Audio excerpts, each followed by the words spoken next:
Hello everyone and welcome again.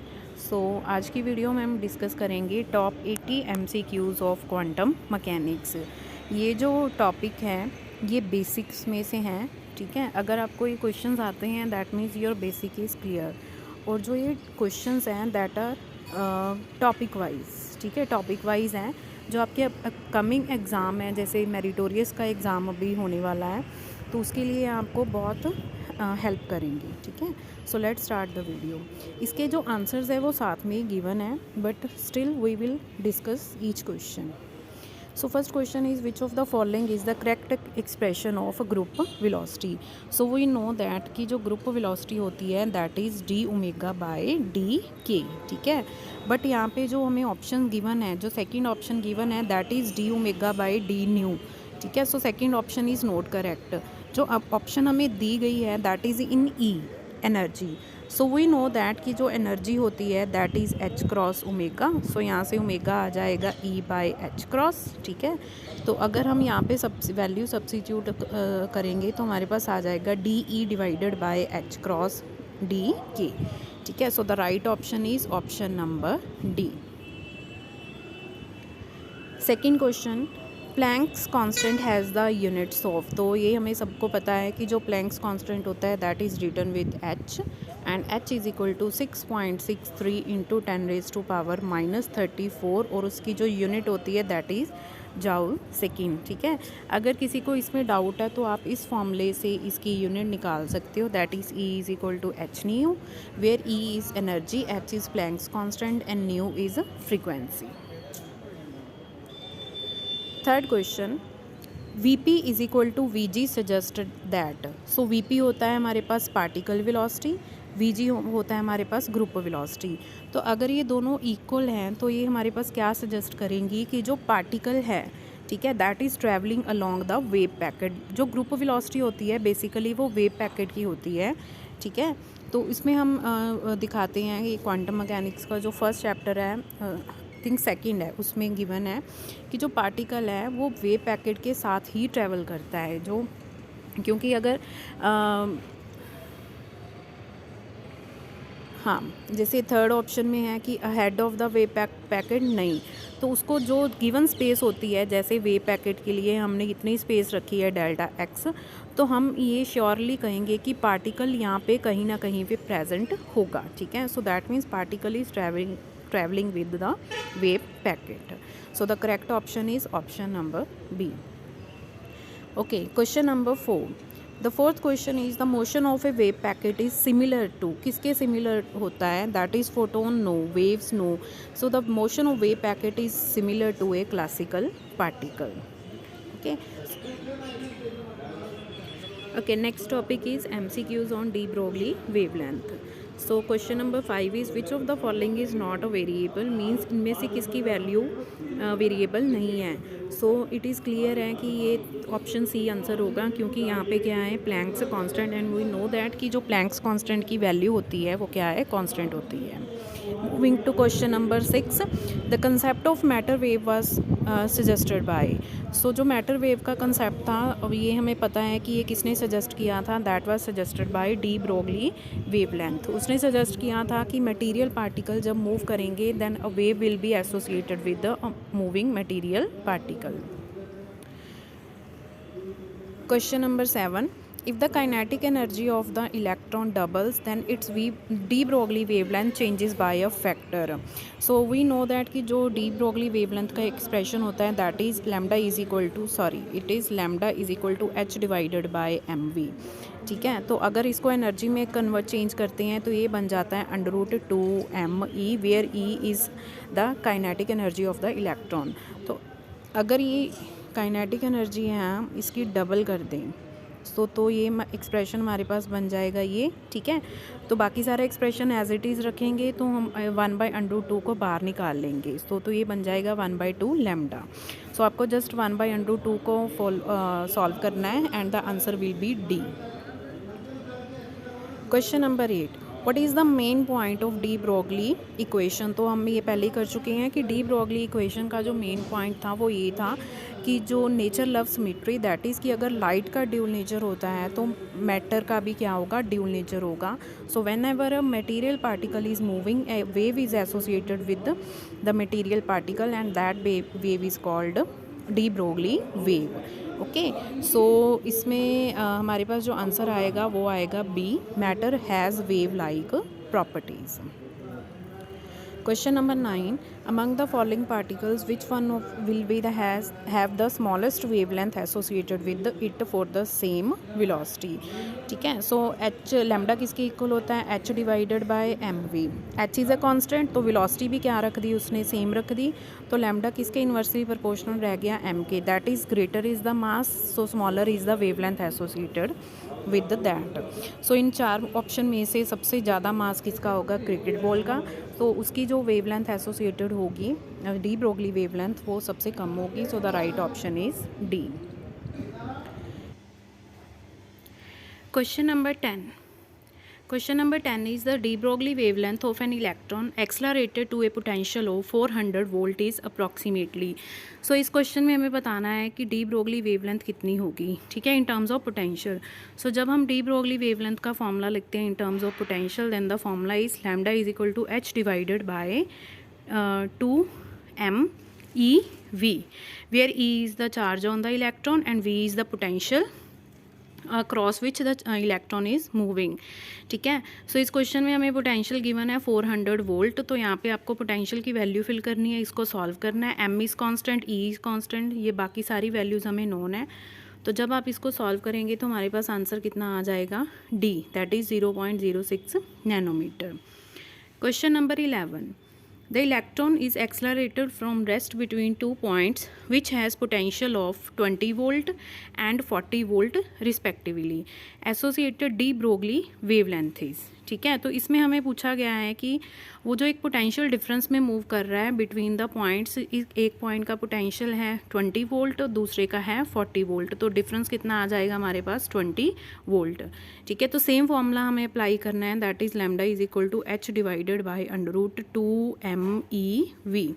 और जब आप इसको सॉल्व करोगे तो हमारे पास आंसर कितना आएगा, दैट इज़ वी, एंगस्ट्रॉम में आएगा. एंड 1 एंगस्ट्रॉम किसके इक्वल होता है, दैट इज़ 10⁻⁻10 मीटर. ठीक है. Question number 12. If the kinetic energy of A free electron doubles it's de Broglie wavelength changes by a factor of. ये क्वेश्चन हमने पहले भी सॉल्व कर रखा है इसी में. तो हमारे पास लैम्डा किसके इक्वल होता है, that is H divided by √2 ME. तो अगर हम उसकी काइनेटिक एनर्जी डबल कर देते हैं तो यहाँ पे आ जाएगा 2E. तो बाकी सारा फैक्टर क्या है, सेम है. सो इसमें ये हमारे पास आंसर आ जाएगा 1/√2 इंटू लैम्डा. सो इसका आंसर आएगा D, that is 1/√2. Question number 13. Which of the following is not a characteristic of wave function. So जो हमारे पास वेव फंक्शन होता है उसकी जो करेक्टरिस्टिक्स होती हैं, सो सबसे होता है कि वो साई जो होता है वेव फंक्शन वो कॉन्टीन्यूस होना चाहिए, डिसकॉन्टीन्यूस नहीं होना चाहिए, सिंगल वैल्यूड होना चाहिए कि एक पॉइंट में स्पेस के में किते कहीं भी उसकी जो वैल्यू है वो क्या होनी चाहिए, सिंगल होनी चाहिए, वो वेव फंक्शन डिफरेंशिएबल होना चाहिए. And the last one is physical significant. और ये हमें पता है कि जो वेव फंक्शन होता है उसका कोई भी फिजिकल सिग्निफिकेंस नहीं होता. रैदर जो हमारे पास साई स्क्वायर होता है वो एक क्वांटिटी टर्म रिप्रेजेंट करता है, तो उसका इस टर्म का क्या होता है, एक फिजिकल सिग्निफिकेंस होता है. सो इसका करेक्ट ऑप्शन जो आएगा वो कौन सा आएगा, आंसर डी. ठीक है, कि ये जो साई है वेव फंक्शन उसका कोई भी फिजिकली सिग्निफिकेंस नहीं होता. Question number 14. Which 2 characteristics are variable in Heisenberg uncertainty principle. तो ये तो हमें पता ही है कि हाइजेनबर्ग अनसर्टेनिटी प्रिंसिपल में क्या होता है, डेल्टा एक्स डेल्टा पी. ठीक है. तो 2 वेरिएबल्स कौन से हो गए, एक तो हो गया डिस्प्लेसमेंट या पोजीशन हम बोल सकते हैं, और दूसरा कौन सा हो गया, मोमेंटम. तो इसका राइट ऑप्शन आ जाएगा बी. ठीक है. दूसरा एक एनर्जी और टाइम में भी होता है, तो वो होता है डेल्टा ई डेल्टा टी. तो यहाँ पे एनर्जी और टाइम की कोई ऑप्शन नहीं है, तो हमारे पास जो राइट ऑप्शन है that is momentum and position. Question number 15. Calculate the minimum uncertainty in the movement of helium 4 atom confined to 0.40 nanometre. तो हमें अनसर्टेनिटी उसकी मोमेंटम में फाइंड करनी है. वही फॉर्मूला हम यूज़ करेंगे, delta x delta p is equal to h cross by 2.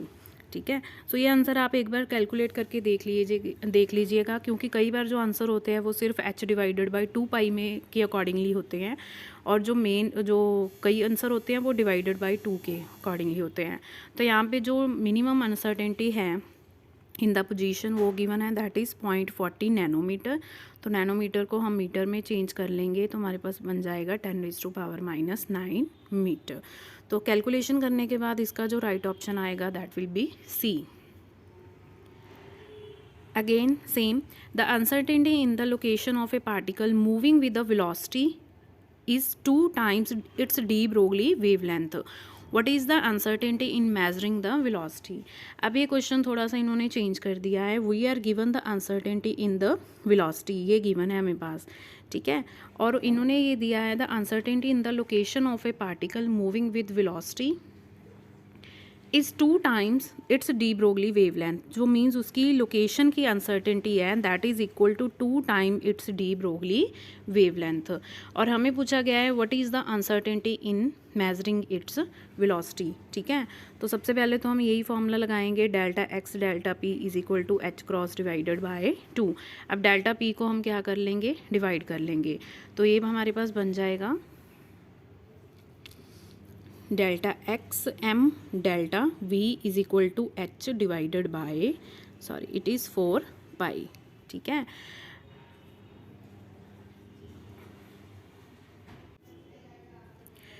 सो यहाँ पे हमारे पास आ जाएगा, सो गिवन है हमें कि डेल्टा जो x है दैट इज़ 2 times लैम्डा, और लैम्डा इस किसके इक्वल होता है हमारे पास 2h/m × v, ठीक है। सो नेक्स्ट गिवन है हमें अनसर्टेनिटी प्रिंसिपल, यहाँ पे हमें वैल्यू फाइंड करनी है, sorry momentum, change in velocity, uncertainty in velocity. So momentum को हमने कैसे लिखेंगे, that is m ΔV is equal to h/, 4π। अब ये जो ΔX की वैल्यू है ये हम यहाँ पे सब्सिट्यूट कर देंगे, तो हमारे पास कितना आ गया 2h/mv into m ΔV is equal to h/, 4π, ठीक है। तो ये देखिए h से h कैंसिल हो गया, m से m कैंसिल हो गया, तो हमारे पास जो रिलेशन बचा वो हमारे पास बचा ΔV will be equal to, ये v उधर जाके मल्टीप्लाई हो जाएगा v/8π, ठीक है। तो ये हमारे पास बच गया। अगेन यहाँ पे आपने क्या करना है, आंसर चेक करना है कि जो आपका आंसर है वो v/4π के अकॉर्डिंगली करेक्ट आ रहा है या v/8π के अकॉर्डिंगली। वेलोसिटी है वो हमें गिवन है यहाँ पे, ठीक है। सो अनसर्टेनिटी इन वेलोसिटी फाइंड करनी है, तो देखिए सिर्फ वेलोसिटी हमें चाहिए, 8 is constant, pi is a constant. So after calculation जो इसका आंसर आएगा वो आएगा ए, दैट इज़ 5.79 × 10⁶ मीटर पर second. Question number 17, energy of A wave divided by it's momentum is given by, energy of A wave divided by it's momentum is given by, ठीक है। तो ये किसके इक्वल होती है, that is Vp, phase velocity के equal होती है। ये फेज वेलोसिटी का दूसरा फॉर्मूला बन जाता है, E हमारे पास होता है h×ω और P हमारे पास होता है h×k। तो h× के साथ h× कैंसिल हो जाएगा, तो Vp का दूसरा फॉर्मूला हमारे पास क्या होता है, ω/k। Now the MCQs on wave function, ठीक है। So which of the following can be a wave function, ये बहुत इजी क्वेश्चन है, तो इसका आंसर आएगा दैट इज़ बी, आप खुद सॉल्व कर सकते हो। Wave function sigh of a particle is, ये भी आपको पता होना चाहिए कि जो साई होता है that is a complex quantity, but जो साई स्केयर होता है दैट कौन सी क्वांटिटी होती है, that is a real quantity, जिसका कोई ना कोई फिजिकल सिग्निफिकेंस होता है, ठीक है। साई का कोई भी फिजिकल सिग्निफिकेंस नहीं होता।